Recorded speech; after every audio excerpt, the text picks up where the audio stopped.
Good morning, everyone. If we could start the meeting now. I would like to recognize that the area we call the Fraser Valley Regional District has been home to Indigenous peoples for generations. There are 31 communities with reserved lands in the FERD's jurisdiction and as many as 69 groups within trusts in the area. We honor our commitment to collaboration, inclusion, and reconciliation in our work here today and call to order the November 13th Regional and Corporate Services Committee meeting. First item, please. Looking for approval of the agenda and late items. So moved, Madam Chair. Moved by Director Facio, seconded by Director Pranger. All in favor? Motion's carried. Next item. Item 4.1 is the draft Regional and Corporate Services Committee meeting minutes of October 9th, 2025. Moved by Director Clute, seconded by Director Popov. All in favor? Motion's carried. Next item. 5.1 is update to Regional and Corporate Services Committee terms of reference. There is a motion for your consideration. We have a mover. Director Pranger, second Director Wardenberg. Any discussion? No? All right. All in favor? Motion's carried. Next item. 6.1.1 is the City of Abbotsford OCP update, regional context statement acceptance. Moved by Director Clute, second by Director Makahonik. Any comments? Seeing none. All in favor? Motion's carried. Next item. 6.1.2 is the 2026 to 2029 Transit Improvement Program initiatives and service updates. So moved, Madam Chair. Moved by Director Facio, seconded by Director Castle. Director Castle, did you want to speak? Yes? Okay. No. All right. All in favor? Oh, you wish to speak to it, Director Pranger?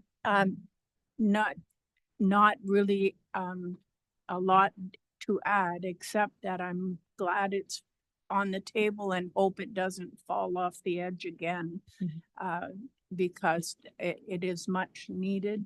I know that the First Nations communities along the route are also very excited for this to happen.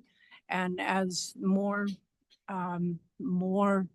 services from University of the Fraser Valley are in mission, it will be a very important a transportation option for students and for everyone. Thank you.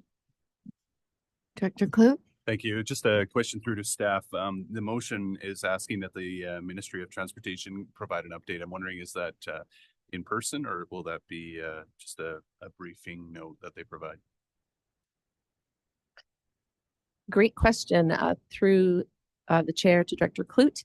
I see that Allison Stewart has gone to the podium, so we'll have her respond to that one. Thanks. Yes, through the chair. I guess that will be part of the discussion with the ministry to get some information. To this point, there really hasn't been any direct communication with us. So that's what we're trying to get on the table. Just talk to us. All right, seeing no other speakers, I'll call the question again. All in favor? Motion's carried. Next item. 7.1 is an information item. It's our quarterly update from July to September. Any questions or comment on this one?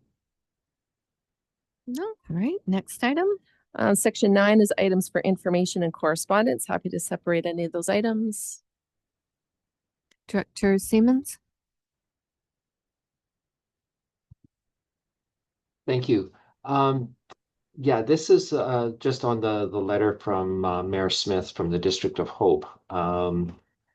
Abbotsford's doing something similar. We've got a real challenge with that assessment. I just wondered, is there any indication of for our regional district how this is affecting anything for the electoral areas or for Chilliwack? I'm just wondering if they have similar issues, and is there validity for us to add our voice with a similar letter from the regional district? We have sent a letter as well, but I'll let Ms. Kinnaman speak to the effect to EA areas. Sure, I'll get started and then I'll look to our Deputy CFO, Beth Klein, to weigh in. For sure, this is going to have an impact on electoral area budgets as well as potentially some of the regional and sub-regional budgets, noting that, for example, Abbotsford and Chilliwack, who have properties within that class that might contribute to those regional and sub-regional budgets. It is challenging for the FVRD to quantify what the impact will be because our budget process and our budget model is so much different from a municipality.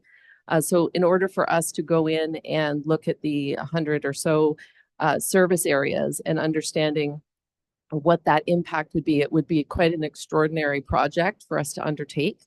I'll just ask our CFO if she had anything additional she wanted to add, but we are hopeful that this advocacy is going to be successful and that the provincial government will ask for a pause until they've completed the reevaluation of all of those different utilities within that class.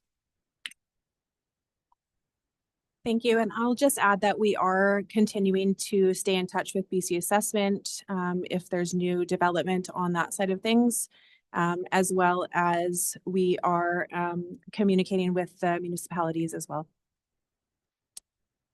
Thank you. I appreciate staff being on this in your advocacy. Director Siemens, you wish to follow up? Thank you for that. And I do recall that letter. There's just a few things going on in my mind, and I do recall that letter being sent. So sorry for that that slip up there. But I appreciate the work, and I understand the challenge that would be. So yeah, we'll do what we can at the municipal level, and hopefully that'll spill over, and everybody will be hopefully cool their jets on this one, because I think it's going to have a huge impact, especially in a challenging budget year. So thank you. Thank you. Director Dickey. Thank you, Madam Chair. Just maybe for the benefit of the municipal directors, the electoral area directors are struggling with this issue.